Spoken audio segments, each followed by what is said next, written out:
하나님의 은혜를 구하는 삶, 히브리서 4장 12절에서 16절 말씀 가지고 오늘도 하나님을 경험하겠습니다.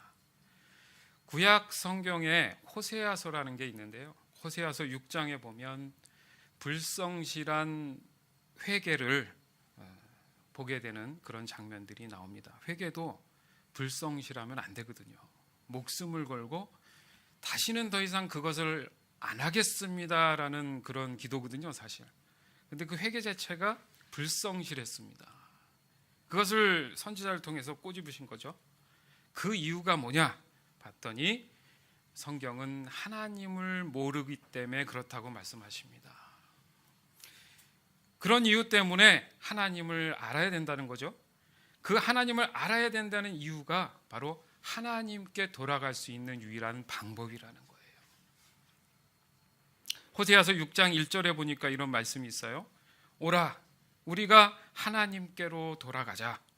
여호와께서 우리를 찢으셨으니 도로 낫게 하실 것이요 우리를 치셨으나 싸매어 주실 것임이라. 이렇게 말씀을 하세요. 이게 쉽게 해서 무슨 말이냐 하면 오직 하나님의 전적인 은혜로 인해서 모든 것이 가능하다. 알겠느냐? 이 말씀을 하시는 거예요. 그런 이유 때문에 더더욱 하나님을 우리가 알기를 원해야 된다는 겁니다. 결국 하나님을 날마다 경험하는 삶이 너무너무도 중요한 겁니다. 호세아 6장 2절에서 3절. 여호와께서 이틀 후에 우리를 살리시며 셋째 날에 우리를 일으키시리니 우리가 그의 앞에서 살리라. 그러므로 우리가 여호와를 알자. 힘써 여호와를 알자. 그의 나타나심은 새벽빛같이 어김없나니 비와 같이 땅을 적시는 늦은 비와 같이 우리에게 임하시리라 하니라. 아멘. 믿으십니까? 여러분, 우리의 일상에서 우리는 그 참 하나님을 얼마나 알려고 여러분들 관심을 갖고 노력하고 계십니까? 다른 말로 하면 왜 내가 하나님을 알아야 되지? 라는 질문도 사실 된다는 거예요. 그 질문을 안 하기 때문에 하나님보다는 다른 데 내가 관심을 많이 쏟고 있는지도 모르겠습니다. 호세아 6장을 다시 한번 확인하면요, 쭉 내려가서 6절에 보면 나는 인애를 원하고 제사를 원하지 아니하며 번제보다 하나님을 아는 것을 원하노라. 이렇게 말씀을 하세요.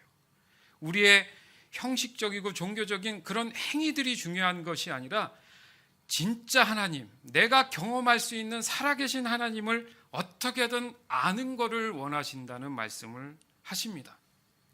이 말씀에서 알 수 있는 것처럼 하나님의 은혜에 대한 인간이 가지고 있는 오해들이 점점 더 극단적으로 진행이 되고 있다라는 거예요. 우리는 오로지 유일하게 성경을 통해서만 하나님을 경험하고 알 수 있습니다. 그 말이 뭐냐 하면 우리가 보고 있는 묵상하는 이 성경을 봤을 때 100% 믿어져야지만이 우리는 하나님을 알아가고 있다고 얘기할 수 있다는 거예요. 바꿔 말하면 성경을 보는 이유가 순수하게 진짜 하나님이 누구십니까? 라고 질문하면서 보는 것이냐, 아니면 단지 하나님이 가지고 계신 나를 도울 수 있는 능력이 무엇인지 그것을 위해 성경을 보고 있느냐, 이것이 바로 하나님의 은혜를 이해하는데 완전히 다른 해석이 되더라는 겁니다. 종교는 인간의 정신, 문화, 양식의 하나로 인간의 여러 가지 문제 중에서도 가장 기본적인 것에 관하여 경험을 초월한 존재나 원리와 연결지어 의미를 부여하고 또 그 힘을 빌려 통상의 방법으로는 해결이 불가능한 인간의 불안, 죽음의 문제, 심각한 고민 등을 해결하는 것이다. 종교의 기원은 오래이며 그동안 많은 질적 변천을 거쳐왔으나 오늘날에도 인간의 내적 생활에 크게 영향을 끼치고 있다. 두산백과. 네, 일반적 정의는 이렇게 자세히 여러분들이 좀 그 말이 좀 어렵다고 생각하고 뭐 이해도 되시는 분도 있겠지만은 중요한 포인트가 뭐냐 하면은 그 인간 입장이라는 거죠. 무조건 하나님의 입장과 관점은 없습니다. 내가 어떻게든 살아가는 데 있어서 유익함을 찾기 위한 것에서 한계를 느끼기 때문에 어떤 나를 케어할 수 있는 대상이 필요했던 거죠. 그러니까 포커스가 좀 다르다는 거예요. 그래서 우리가 알고 있는 성경 안의 하나님과 일반적인 종교관으로 바라보는 하나님과는 반드시 구분이 돼줘야 된다는 얘기입니다. 그것을 명확하게 구별할 줄 알아야 된다는 거예요. 그래서 하나님은 거룩을 강조하십니다. 아멘. 예. 쉽게 해서 구별됨을 얘기하잖아요. 그렇죠? 구별되어야 한다는 것을 강조하는 것이며 우상에 대한 엄한 경고들을 항상 하고 계신 이유가 거기 있다라는 거죠. 왜냐하면 인간은 죄로부터 시작됐지 않습니까? 그 죄의 근원이 교만입니다. 그 교만 때문에 그 원인이 바로 자신들의 욕심을 위해 하나님 위에 서려는 그런 발상에서부터 비롯됐다는 거예요. 하와가 그랬잖아요. 그렇죠? 하나님이 하지 말라는 것을 어떻게 했습니까? 보니까 보함직도 하고 먹음직도 하다라는 거죠. 그때부터 거짓말이 시작되면서 교만이 들어온 거 아니겠습니까? 그 DNA가 우리 인간의 죄성을 타고 지금도 그것이 활동하고 있다라는 겁니다. 여기서 중요한 것이 바로 생명에 관한 거예요. 죽었느냐 살았느냐의 문제라는 거예요. 즉 인간이 다루는 것이 바로 생명에 관한 행위라는 거죠.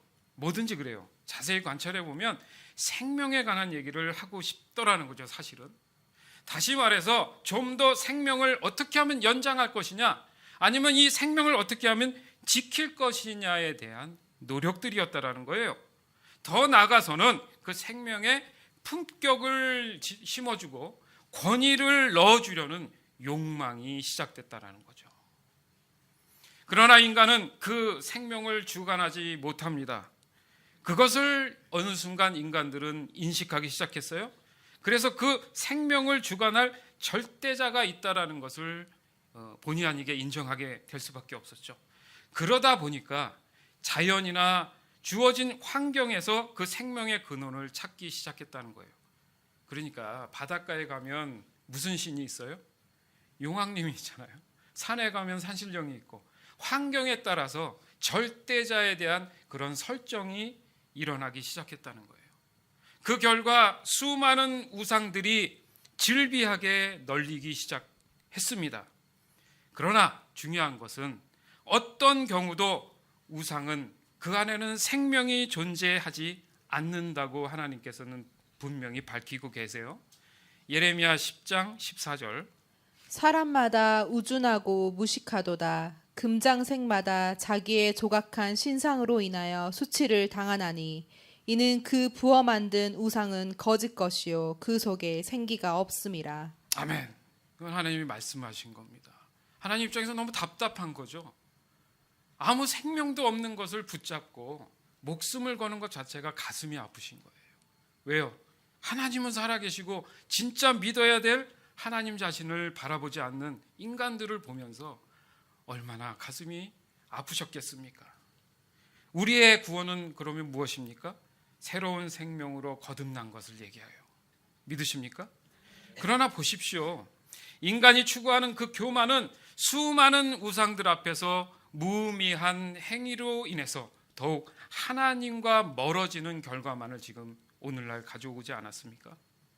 그래서 오늘 본문 말씀에는 생명에 대한 진리를 강조하고 계신 거예요. 한번 보겠습니다. 히브리서 4장 12절 하나님의 말씀은 살아있고 힘이 있습니다. 양쪽에 날이 선 칼보다도 더 날카로워서 우리의 혼과 영과 관절과 골수를 쪼개며 마음속에 있는 생각과 감정까지 알아냅니다. 아멘. 믿으시기 바래요. 예, 믿음은 들음에서 납니다. 들으실 때 가슴으로 마음으로 받으시면 그 말씀이 살아서 역사할 줄 믿습니다.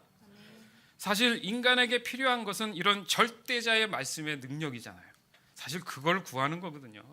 그러나 중요한 것은 이 진리를 거부하고 거짓에 더 목숨을 건다는 게 어리석다는 얘기입니다. 바로 이것이 죄의 본성 때문에 그래요. 죄는 하나님으로부터 자꾸 멀어지려는 행동입니다. 마음도 당연히 마찬가지겠죠. 그러기 위해서 하나님의 말씀을 멀리 하려는 거예요. 그러니까 성경을 잘 안 보게 된다든가, 기도를 안 하게 된다든가, 예배를 자꾸 귀찮아야 한다든가, 이게 시험 든 거라고 얘기하지 않습니까? 그게 자꾸 내 안에 있는 죄성이 자꾸 올라오기 때문에 그렇다는 얘기예요. 그 결과가 어떻습니까? 생명 없는 곳에서 자신들이 설정하고 원하는 하나님을 만들기 시작했다는 거예요. 그것을 통해 자신들이 정당화되고 합리화할 수 있다라고 착각을 하기 시작했다라는 겁니다. 하나님은요, 역사적으로 그 역사 가운데에 이스라엘 백성에게 수많은 선지자들을 보냈습니다. 그런데 그 선지자들이 공통적으로 외쳤던 것은 단 하나입니다. 회개하라. 복잡할 게 없어요. 자, 신약에 왔습니다. 침례 세례 요한이 첫 번째 외쳤던 것이 회개하라. 천국이 가까이 왔느니라. 그랬더니 예수님이 또 첫 번째 말씀하신 게 뭡니까? 회개하라. 천국이 가까이 왔느니라. 죄로부터 자유해라. 과연 그게 무엇일까? 왜 사람들은 그것을 인식하지 못하고 끝까지 죄의 근성을 따라 살아갈까? 그것이 우리에게 주어진 숙제면서 풀어야 될 문제라는 거예요. 사실 신앙생활은 그게 고민이 돼야 돼요. 어떻게 하면 잘 먹고 잘 살까? 이거는 아닙니다, 사실은. 사실 그럴 수밖에 없는 것이 그들의 거짓과 교만으로 인해서 하나님을 인식하지 못하는 지경까지 왔기 때문에 하나님을 두려워할 줄 모르겠던 거죠. 좀 더 쉽게 얘기하면 두렵다는 말은 상대가 인식이 돼야 두려운 거 아닙니까? 그렇잖아요. 경험을 해봤더니 이거는 두려운 거야. 이런 걸 경험하기 위해서는 어떻습니까?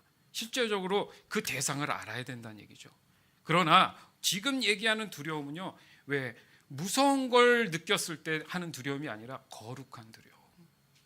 전능하신 하나님을 경험하고 아는 사람들은 그 경외로움에 고개를 숙일 수밖에 없는 거, 그런 거 있지 않습니까?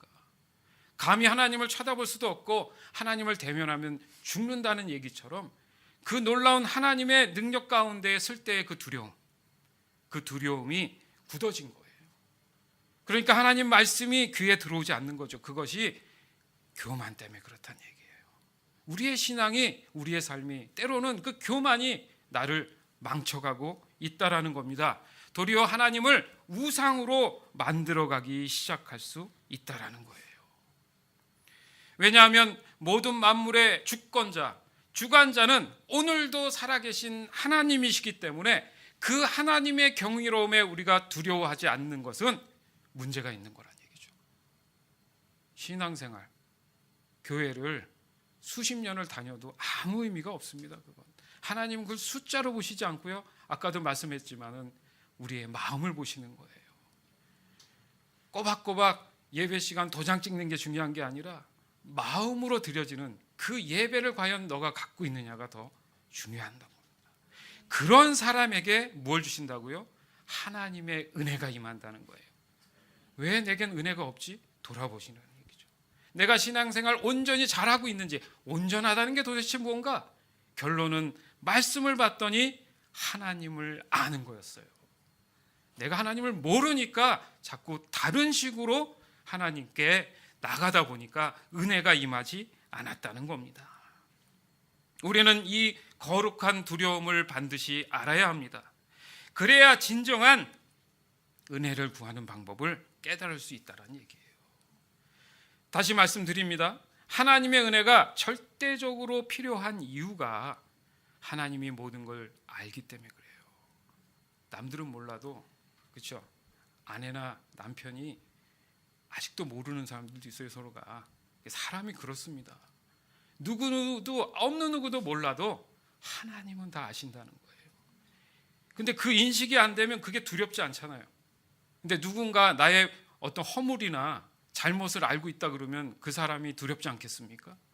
그 두려움이 인식될 때 그때부터 은혜가 시작되는 줄 믿습니다. 은혜를 경험하고 싶으면 내 자신 스스로를 오픈하고 하나님 앞에 회개로부터 시작이 돼야 된다는 거예요. 히브리서 4장 13절. 하나님 앞에서 숨길 수 있는 것은 아무것도 없습니다. 모든 것이 다 드러나기 때문에 그분 앞에서 우리의 모든 것을 보여드려야 합니다. 아멘. 자신 있으십니까? 보여드릴 자신이 있으세요? 솔직히 그게 쉽지 않죠. 희한하죠. 그게 웃긴다는 거예요. 신앙생활이라는 게 뭔가 나는 눈물로 하나님 앞에 호소한 것 같은데 다 내놓지는 않더라는 거죠. 아까 서두에도 말씀드린 호세아서의 그 얘기, 목숨 건 회개가 아닌 본인의 필요에 의한 회개들로 인해서 신앙이 점점 더 이상한 모양을 가질 수 있다는 거예요. 따라서 하나님의 은혜는 전적인 하나님의 권한이라는 것을 우리가 인식해야 됩니다. 우상 숭배를 하는 사람들, 그들이 간절히 원하는 그 욕심과는 완전히 다르다는 그 구별이 우리에게는 명확히 있어야 돼요. 좋은 게 좋은 거다. 제가 경험해 보니까 제일 나쁜 거예요. 그게 진짜요. 교회라고 해서 좋은 게 좋은 거다, 그게 사랑이다? 성경을 찾아봤어요. 없어요. 그게. 그런데 내가 신앙도 없는데 남을 정죄하는 건 문제가 있죠. 그러나 내가 하나님을 경험하고 그 사랑의 마음, 예수님의 마음이 돼서 중보하는 자로서의 다른 사람에게 권면하는 것은 성령이 역사합니다.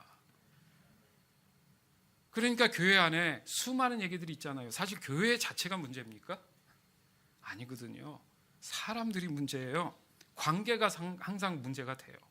왜 관계가 문제가 되느냐? 하나님을 모르기 때문에, 은혜가 없기 때문에 그렇습니다.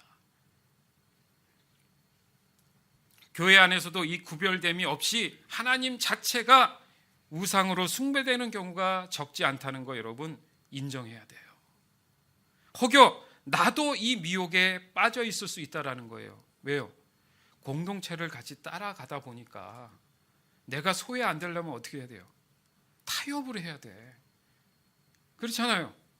근데 마음속에 기도를 자꾸 해보니까 거룩한 부담감이 오는 거예요. 그 거룩한 두려움이거든요. 성령께서 그건 아니라고 하는데, 이게 그 집사님도 만나고 권사님도 만나고 장로님들도 좀 만나고 평신도도 만나도 이거 같이 하기 위해서는 이걸 타협을 하는 갈등 속에 살아갈 수 있다는 얘기죠. 거기에서 내가 하나님의 은혜를 구할 때 하나님께서는 담대함을 주신다는 얘기예요. 그랬을 때 교회가 변혁이 일어나지 않겠습니까? 요즘 교회들이 다시 한번 부흥을 해야 된다고, 대각성을 해야 된다고 외칩니다. 사실 외치긴 해도 그게 실제적으로 일어나냐고요. 그게 참 가슴 아픈 현실인 것을 저희는 경험하게 됩니다. 다시 말해서 자신들의 필요를 채우기 위해서 자신들 안에 존재하는 상상 속의 바램들이었어요. 사실은 그게 신앙이 아니라는 거예요. 그래서 기도할 때 가슴의 뜨거움으로 눈물로 기도하는 것 같아도 어찌 보면 감정으로 하소연하는 것과 넋두리하는 것과 다를 수 없다라는 거예요. 하나님과의 컨택이 분명히 있을 때는 메시지가 존재합니다. 말씀으로 얘기하시거든요. 말씀을 따라서 내가 순종했을 때 하나님의 은혜가 충만하게 임하게 된다는 것을 믿으시기 바라요. 그러나 보십시오. 셀 수 없는 이 수많은 우상들을 통해서 그들 안에 과연 은혜가 존재할까? 질문이 일어나지 않습니까? 지금 다 전 세계가 전쟁의 어떤 긴박감이 있잖아요. 근데 종교라는 게 없어요? 더 생겼으면 더 생겼지 줄어들지는 사실 지금 않았어요. 그러면 전 세계를 보십시오. 야, 진짜 살만한 이 우주구나, 살만한 지구구나, 살만한 우리 동네구나, 이런 말이 쉽게 나옵니까 요즘? 이게 또한 너무 가슴 아픈 일이지 않겠습니까? 따라서 우리 그리스도인들이 인식해야 될 게 있어요. 지금 왜 하나님께서 자극하는가? 예전에는 선지자들을 특별히 보내서 하셨는데 지금은 특별히 선지자라는 의미가 별로 없어요. 말씀을 통해서 우리가 몸부림치며 이런 부분들, 은혜를 구하는 이런 부분들이 너무 약해지다 보니까 메시지가 힘이 없습니다. 교회들이 힘이 없는 거죠.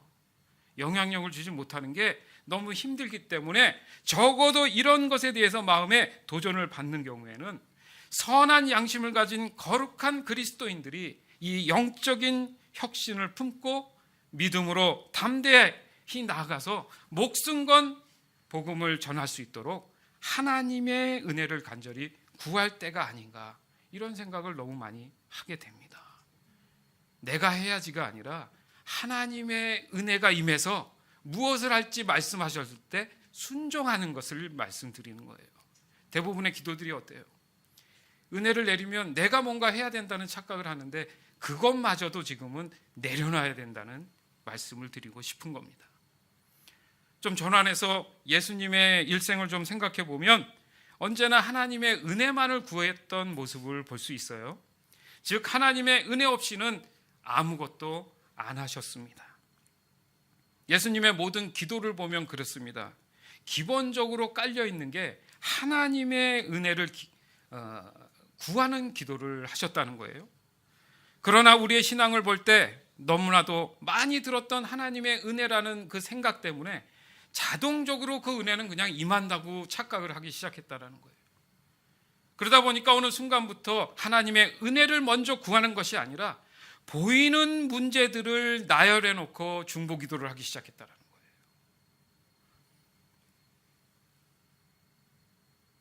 맞지 않습니까? 교회들이 과연 무엇을 먼저 구했는가? 문제들을 먼저 내놓는 경우가 생겼다는 거예요. 그 해답이 왔습니다. 사람마다 결과가 왔단 말이죠. 그러고 나서 얘기하는 게 하나님의 은혜였어 라고 나중에 얘기하게 된다는 거죠. 그 은혜에 대한 증명을 후의 결과를 보고 한다는 것은 부분적인 은혜를 이해하고 있다라고 여러분 보면 돼요. 그러니까 쉽게 얘기하면 좀 오해죠, 은혜에 대한. 사실 여러분 지금 우리가 하나님의 은혜를 구할 수 있는 것 이 자체가 누구 때문인 것 같습니까? 아시죠? 바로 예수님이 구하셨던 그 은혜에, 하나님을 향한 그 은혜 때문에 우리가 지금 가능한 줄 믿습니다. 그 은혜로 인해서 하나님은 예수님을 통해 우리를 위한 대속의 기회를 주셨잖아요. 그러니까 예수님이 뭐라고 하셨어요? 내가 곧 길이요 진리요 생명이다. 나로 말미암지 않고선 아버지께로 갈 자가 없느니라. 예수님이 하나님 앞에 순종했고 십자가에 오르셨기 때문에 우리에게는 그 은혜의 기회가 있는 겁니다.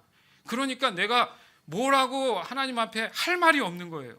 그냥 그 자체가 은혜이기 때문에 나는 겸손히 무릎 꿇고 주님 앞에 나가는 밖에 없는 거예요. 조건을 걸 수 있는 아무런 권한도 아무런 얘기할 거리도 우리에게는 존재하지 않는다는 겁니다. 히브리서 4장 14절에서 15절. 우리에게는 하늘로 올라가신 대제사장이 계십니다. 그분은 바로 하나님의 아들 예수님이십니다. 그렇기 때문에 우리는 우리의 믿음을 굳게 지켜야 합니다. 우리의 대제사장은 우리의 연약한 부분을 알고 계십니다. 이 땅에 계실 때 그분은 우리와 마찬가지로 시험을 받으셨습니다. 그러나 결코 죄를 짓지는 않으셨습니다. 아멘. 그러니까 오늘 심각한 얘기를 하는 게 아니고요. 은혜를 얘기하고 있습니다. 제가 좀 더 이렇게 강력하게 얘기하는 것은 그 은혜가 너무 좋은데 쉽게 해서 하소연을 하는 거죠. 여러분 이 은혜가 있는데 은혜를 좀 정확히 알고 은혜를 우리가 충분히 누리며 살아가길 원합니다. 그걸 강조하려고 하는 거니까 좀 격한 게 아니라 좀 이렇게 간절히 바란다는 마음을 가지시고 성령께서 그 지혜를 주실 줄 믿습니다. 여기서 우리는 은혜에 대한 좀 더 성경적인 이해가 확실히 좀 필요한 거예요. 은혜를 공부를 사실 많이 해야 돼요. 근데 여러분 생각해 보세요. 은혜 공부 잘 안 했잖아요. 성경 공부하면. 성경이 어떻게 해석되고 이해돼서 뭐 이런 얘기 많이 해도 은혜에 대한 성경 공부 많이 잘 안 하잖아요. 그죠? 그것을 우리가 돌아보자는 얘기예요. 하나님의 은혜는 하나님께서 우리에게 명령하신 것을 우리로 하여금 순종하게 할 수 있도록 우리를 도우시는 하나님의 임재를 말합니다. 그렇죠? 하나님이 임해야 은혜죠. 그냥 은혜는 내게 좀 도움이 됐으면 은혜라는 말은 쓰지만 하나님의 은혜는 하나님의 임재가 있어야 은혜라고 얘기할 수 있다라는 거예요. 즉 하나님의 은혜 없이는 저는 아무것도 할 수 없습니다, 주님. 이렇게 고백할 수 있는 거. 이걸 얘기하는 겁니다.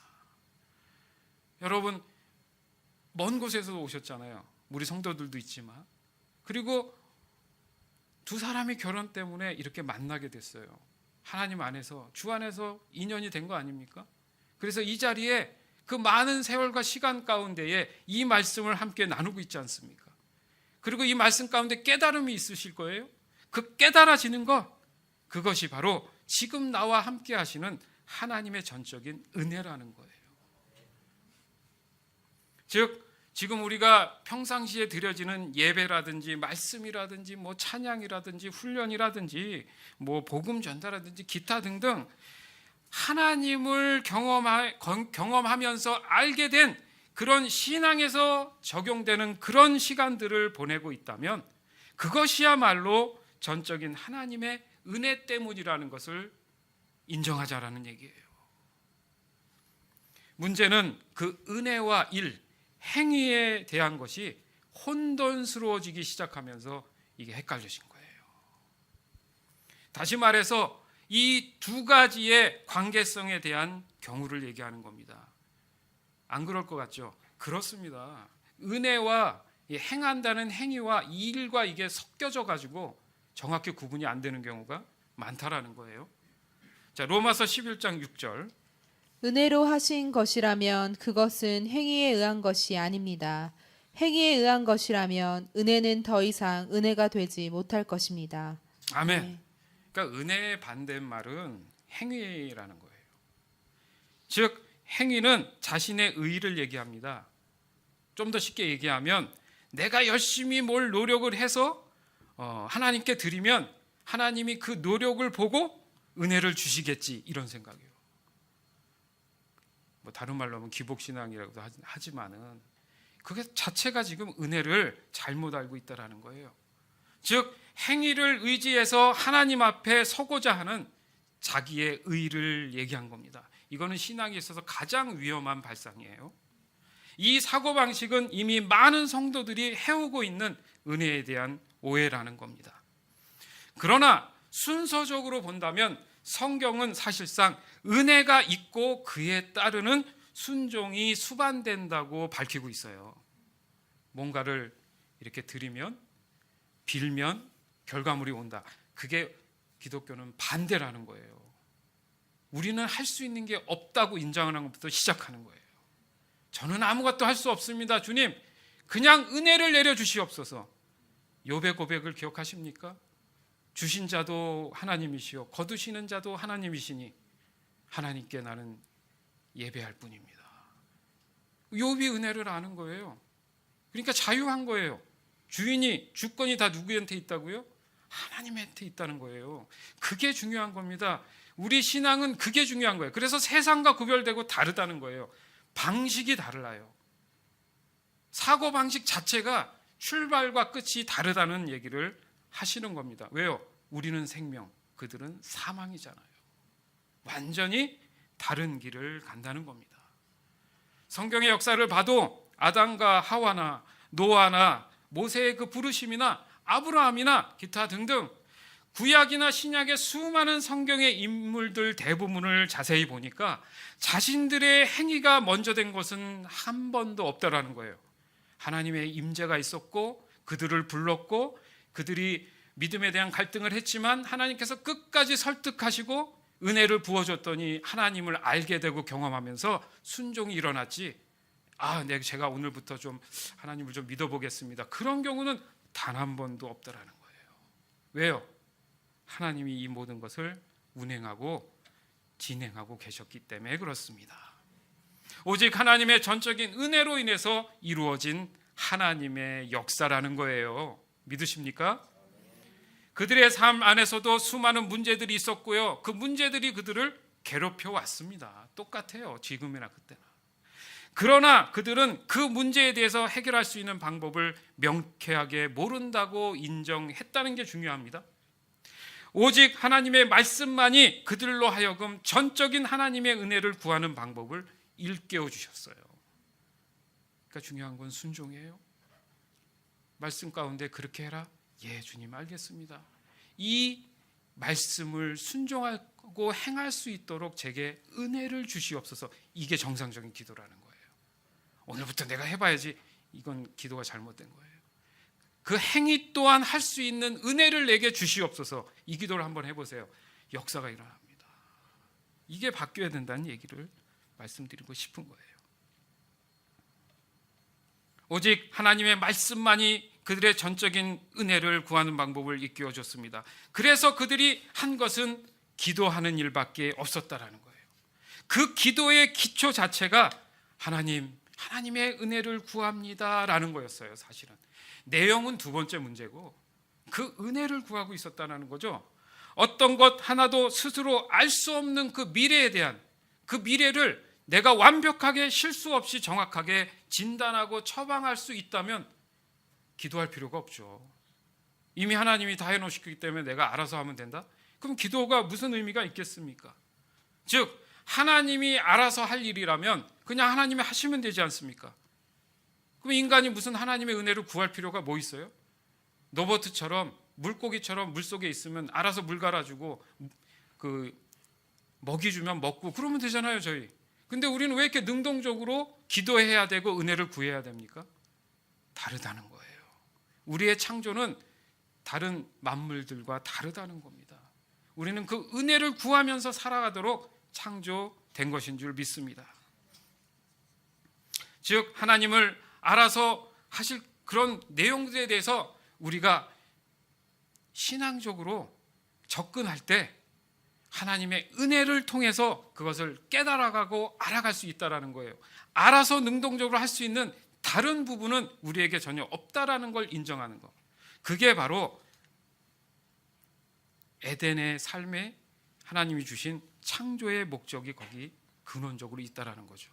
그렇지만 죄가 들어오면서 그 은혜가 없어지면서 에덴에서 쫓겨남을 받으면서 죄된 삶을 통해서 교만과 거짓 때문에 우리가 그렇게 생명 없는 삶을 살아가는 것을 보게 됩니다. 그러나 중요한 것은 예수 그리스도를 통해서 우리가 그 은혜를 다시 한번 회복할 수 있다는 거예요. 내 스스로가 예수님 없이는 그 은혜를 구할 수 없었지만 예수님을 통해서 그 은혜를 구하게 됐다는 것을 다시 한번 정리해 봅니다. 그러나 성경은 기도만이 살 길이라고 얘기합니다. 그 기도는 생명이 있는 호흡이라고 이렇게 표현을 하세요. 아멘? 맞죠? 기도는 호흡이다 이렇게 얘기하잖아요. 왜 호흡이 될까? 그만큼 기도의 본질은 하나님의 은혜만을 구하는 순전하고 거룩한 구별된 믿음을 지키려는 겸손한 태도를 말하는 거였어요. 조아리고 기도하는 그 모습은 겸손하게 나를 만든다는 거죠. 안 그러면 똑같은 제2의 아담과 하와가 나올 수 있다는 거죠. 그 장치로 인해서 하나님께서 기도할 수 있는 우리에게 기회를 주신 겁니다. 그래서 오늘 본문 14절 하반절에 보니까 그렇기 때문에 우리는 우리의 믿음을 굳게 지켜야 한다고 말씀하는 거예요. 여러분, 하나님의 은혜를 구하는 사람들, 이런 사람들은요 겸손을 아는 사람들이에요. 왜냐하면 하나님의 은혜를 구한다는 것은 나의 부족함을 지금 인정하고 있다라는 겁니다. 더욱 감사한 것은 이 하나님의 은혜를 구한다는 것은 바로 내 믿음을 지키는데 유리하도록 해 주신다는 거예요. 이 또한 하나님의 은혜인 줄 믿습니다. 따라서 삶의 모든 일에서 은혜가 출발되는 게 아니었어요. 내 삶의 환경이 있는데 그것을 보시고 은혜를 주시는 게 아니었다라는 거예요. 그것과 아무 관계 상관없이 매 순간 오직 기도하는 예배자의 삶에서 은혜가 왔더라는 겁니다. 믿으시기 바라요. 뭘 하려고 하지 말라는 거죠. 제일 중요한 게 뭐라고요? 하나님의 은혜를 구하는 것을 알아야 된다는 얘기입니다. 문제를 거론하는 것보다도 하나님의 은혜를 날마다 구하는 삶을 사는 삶이야말로 무슨 일을 만나도 믿음으로 담대히 그 일을 대면하면서 살아갈 수 있다라는 얘기를 하고 싶은 거예요. 히브리서 4장 16절 그러므로 하나님의 보좌 앞에 담대하게 나아갑시다. 그곳에는 은혜가 있으며 우리는 때에 따라 우리를 도우시는 자비와 은혜를 받을 수 있습니다. 아멘. 네. 어떻습니까? 이 말씀 지금 좀 전에 4장 16절을 읽었는데 가슴에 와닿는 분들이 계십니까? 계신 줄 믿습니다. 이게 바로 하나님의 은혜라는 거예요. 그러므로 하나님의 보좌 앞에 담대히 나갑시다. 이 말씀은 하나님 보좌 앞에 나가면 그냥 되는데 왜 담대하게 나가냐? 담대함을 표현하고 있어요. 담대함이 필수란 얘기죠. 왜 그럴까? 그 자리로 나가기까지가 너무 쉽지 않다라는 거죠. 즉 수많은 이유와 핑계로 하나님을 찾지 않는 경우들이 너무 많다라는 거예요, 여러분. 그러니까 주일 예배가 형식적이면 안 되고 종교적이면 안 되지만 우리의 삶이 어떻습니까? 주일이 먼저예요? 월요일이 먼저예요? 네, 너무 잘 알죠? 주일이 기준이 돼야 된다는 얘기죠. 주가 오신 날이거든요. 그러니까 주님의 날입니다. 주님의 날이 기준이 돼서 한 주간을 산다는 것은 그 주님의 날을 준비하면서 살아간다는 얘기가 되거든요. 그런 마음을 가진 사람들에게 은혜가 있는 건데 내 일이 내 생각과 내 의의가 더 먼저인 사람들은 그 예배의 소중함을 모를 수밖에 없어요. 왜요? 거룩한 하나님의 두려움을 못 느끼니까. 이게 성경적으로 하나님께서 말씀하시고자 하는 겁니다. 그래서 하나님의 보좌 앞에 담대히 나가라는 거예요. 따라서 하나님의 은혜는 우리의 필요에 의한 요구가 아닙니다. 언제나 구하고 있는 자연스러운 이 산소, 공기와도 같은 것이라는 거예요. 따라서 무슨 일을 하고 없고 그 문제가 아니라 언제나 기도의 자리, 예배의 자리를 소홀히 해서는 안 된다는 겁니다. 너무너무 중요한 거예요. 왜요? 성경의 인물들 보면 하나님과의 무슨 일이 있으면 바로 그 자리에서 뭘 합니까? 제단을 쌓아요. 하나님 앞에 예배하는 것부터 기본적으로 시작을 합니다. 왜요? 하나님의 은혜를 경험했기 때문에 그 은혜에 감사하기 위한 거예요.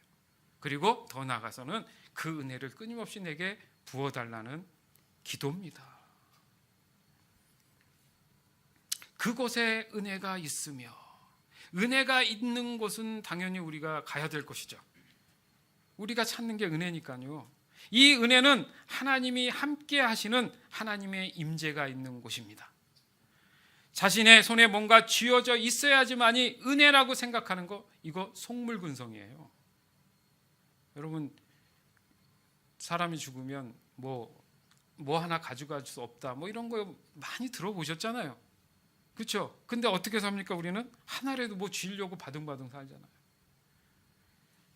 그게 바로 인간의 죄의 본성인데 그 어리석음에서 우리가 벗어나서 그 은혜를 모르는 것에서 아는 것으로 깨달아져 가서 그 은혜를 아는 자에게는 손에 힘이 풀어진다는 거죠. 풀어진다는 게 뭐예요? 내려놓는 거예요. 오직 하나님이 내 삶의 모든 주관자가 되셔서 하나님의 뜻대로 내가 살아갈 수 있는 삶, 이게 진리입니다. 진리가 우리를 그렇게 자유케 하시는 거예요. 믿으시기 바라요. 하나님의 은혜는 인간 쪽에서 어떠한 조건을 걸 수 없는 전적인 하나님의 주권인 줄 믿습니다. 그래서 은혜는 하나님으로만 가능한 것입니다. 본문을 볼까요? 다시 한번 읽어보겠습니다. 히브리서 4장 12절에서 13절. 하나님의 말씀은 살아있고 힘이 있습니다. 양쪽에 날이 선 칼보다도 더 날카로워서 우리의 혼과 영과 관절과 골수를 쪼개며 마음속에 있는 생각과 감정까지 알아냅니다. 하나님 앞에서 숨길 수 있는 것은 아무것도 없습니다. 모든 것이 다 드러나기 때문에 그분 앞에서 우리의 모든 것을 보여드려야 합니다. 아멘. 아까 봉독할 때하고 아까 읽을 때하고 지금 한 번 더 읽으니까 여러분 마음속에 마음이 열린 것이 다른 줄 믿습니다. 그런 거예요. 말씀이 진국과도 같아서 자꾸 보고 묵상하라는 게 깨달음이 더 깊어진다는 얘기예요. 아멘. 예. 또한 우리는 때에 따라 우리를 도우시는 자비와 은혜를 받을 수 있습니다. 이렇게 본문은 얘기하죠. 오늘 결론이 되는 말씀이에요. 사실 이 말씀을 하고자 여러 설명들이 있었던 것뿐입니다. 때를 따라 우리를 도우시는 하나님의 자비와 은혜는 모든 사람이 바라는 삶 아니에요? 내가 사랑하는데 어떤 때를 계속 맞이하잖아요. 어떤 때는 가슴 아픈 일, 좋은 일부터 시작해서 하나를 해결했더니 상 같은 일이 또 생기고, 이게 때를 얘기하는 거 아닙니까? 근데 하나님은 그 때를 따라 우리에게 도우신다잖아요. 아멘? 그럼 그 은혜가 필요합니까? 안 필요합니까? 은혜가 필요한데 우리의 접근 방법은 반대로 구했다는 거예요, 여태. 자, 문제가 생겼습니다. 어떻게 해야 됩니까? 그 자리에서 무릎 꿇어야죠. 어려운 일이 생겼습니까? 그러면 어떻게 해야 돼요? 달려가죠. 어디로? 교회로 달려가는 거예요, 무조건. 그 자리에서 해결하는 것도 좋지만 교회로 달려가는 거죠. 저희들이 우리 성도들 훈련시킬 때 그런 부분입니다. 직장에서 일하다 보면 어려운 일 있지 않습니까? 그때 싸우지 말고 대면하지 말고 화장실로 달려가라. 화장실에서 거울 보면서 먼저 하나님의 은혜를 구해라. 그리고 대화해라. 성령이 함께 하신다. 그런 간증들이 많습니다, 우리 교회는. 예, 그겁니다. 가정에서 부부가 좀 불편한 일이 있더라도 잠깐만, 여보, 화장실에 잠깐 서로 갔다 오자 해서 기도하시고 나면 대화가 풀릴 줄 믿습니다. 왜요? 하나님 은혜 때문에. 그런 분들은 몸에 밴 거잖아요. 은혜를 먼저 구한다는 거죠. 그러면 겸손해진다는 얘기예요. 나보다는 남을 더 낮게 여겨라, 귀하게 여겨라. 그 말씀이 거기에 적용되는 거예요. 그러려면 내게 은혜가 있어야죠. 은혜가 있는 사람은 마음에 여유가 있어요. 은혜가 없기 때문에 여유가 없는 거예요. 그러니까 자기 주장만 하게 되는 겁니다. 남의 얘기 잘 안 들어요, 교만하니까. 그게 바로 이 은혜를 우리가 이 시간 배우고 깨닫기 원했는데, 보니까 때를 따라 돕는 하나님의 은혜가 여기 있었습니다. 그러니까 우리는 은혜를 먼저 구할 줄 알아야 된다는 거예요. 그렇기 때문에 그 은혜의 보좌가 어디 있느냐? 하나님이라는 거잖아요. 그러면 내가 과연 하나님께 영적으로 달려가고 있는지 먼저 지켜봐야 된다는 거예요. 문제가 생기면 변호사를 먼저 찾아가는 게 아니라 하나님께 먼저 물으라는 거죠. 은혜를 구하라는 거예요. 어떻게 할까요가 아니라 하나님, 이런 문제가 있는데 하나님의 은혜를 주시옵소서, 이렇게 기도하라는 거죠. 그러면 지혜가 와서 문제에 대한 해결 방법을 주실 거 아닙니까? 그때 주님 알겠습니다, 순종하겠습니다. 모세가 그렇게 했지 않습니까? 아무것도 몰랐잖아요. 근데 하나님이 내가 할 거야, 너는 그냥 순종하고 지팡이만 들면 돼. 그분이 한 것은 지팡이 든 것밖에 없어요, 사실은. 그런데 하나님의 은혜가 있으니까 그 역사를 이루지 않습니까? 우리가 오직 할 수 있는 믿음의 행위라는 것이 그런 거예요. 여러분 명심하십시오. 거짓 없는 성결한 마음인 줄 믿습니다. 다른 건 몰라도 거짓이 내 안에 있으면 큰일 납니다. 하나님이 제일 싫어하는 것 중에 가장 큰 게 거짓이잖아요. 거짓말한 성경의 인물들 보면 다 직사했어요. 그거 아십니까? 뭘 잘못했으면 징계받았는데 거짓말한 사람들은 그 자리에서 다 죽었어요. 거짓말을 여러분 징그럽게 미워하시기 바라요. 솔직하고 그냥 그때그때 혼나는 게 낫습니다. 거짓말은 없어지지 않고요, 더 커지면 커졌지 적어지지는 않더라고요. 그래서 거짓 없는 성결한 마음을 갖는 자에게 하나님의 은혜가 있고 하나님이 그 예배를 받으시는 거예요. 예배는 어떻게 드려야 된다고 알고 있습니까? 신령과 진정으로 해라. 뭡니까? 내가 거룩하지 않으면 이런 마음이 들 수 없어요. 그러니까 예배 오기 전에 그런 부분들에 대해서 토요일부터 준비를 사실을 해야 돼요. 하나님 앞에 내일 예배하러 가는데 내가 꺼리낌이 있이 가면 하나님의 임재가 없지 않습니까? 은혜가 없단 말이죠. 이미 그런 워밍업이 시작돼야 된다. 구약에도 보면 그렇지 않습니까? 성전을 가기 전 찬양함에 올라가요. 성전 입장에서는 그 찬양을 받아줍니다. 그게 다 워밍업이에요, 은혜를 위해서. 그런 예배에 대한 간절함과 소중함, 목숨걸음이 있을 때 하나님의 은혜가 있는 그런 삶을 누릴 수 있다라는 겁니다. 또한 하나님은 어떻게 하나님을 사랑하라고 해요? 마음과 성품과 목숨을 다해서 사랑해라. 뜻을 다해라. 그것은 하나님께서 은혜를 주시기 위한 방법입니다. 유일한 방법이에요. 사랑하는 여러분, 지금까지 여러분은 어떻게 하나님의 은혜를 구하며 살아왔습니까? 삶의 문제들만 널려놓고 하나님 해결해 주시옵소서, 해결해 주시옵소서 하면서 하나님으로부터 하나님을 우상화하지 않았습니까? 그러나 문제들을 두고 답을 구하는 것 자체가 잘못됐다, 이 얘기를 하고 싶은 게 지금 아니에요. 문제는 당연히 질문을 해야죠. 중요한 게 뭐냐 하면 하나님을 향한 그 사랑보다 자신의 만족에 초점이 맞춰져 있느냐, 그게 문제라는 거죠. 우리는 스스로 창조된 인간이 아니잖아요. 스스로 창조되신 분이 계십니까? 아무도 없어요. 오직 하나님의 은혜로 만들어진 하나님의 자녀들일 뿐입니다. 그렇기 때문에 언제나 하나님의 은혜가 반드시 있어야지만이 된다는 말을 하고 싶은 거예요. 지금 어떠한 상황 속에서라도 하나님의 은혜를 먼저 찾고 있는 내 자신을 지금 경험하고 확인할 수만 있다면 그분은 바로 지금 성공한 그리스도인의 삶을 살아가고 있다라는 것을 말씀드리고 싶은 겁니다.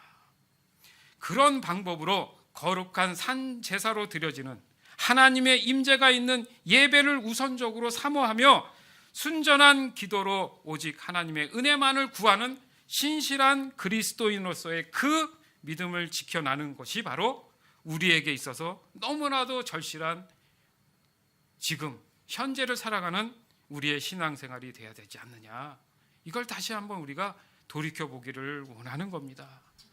따라서 하나님의 은혜로 이 시간 우리에게 말씀하고 계신 이것을 믿음으로 받아들일 그 마음만 갖고만 계신다면 이제 은혜의 시작이 된 줄 믿습니다.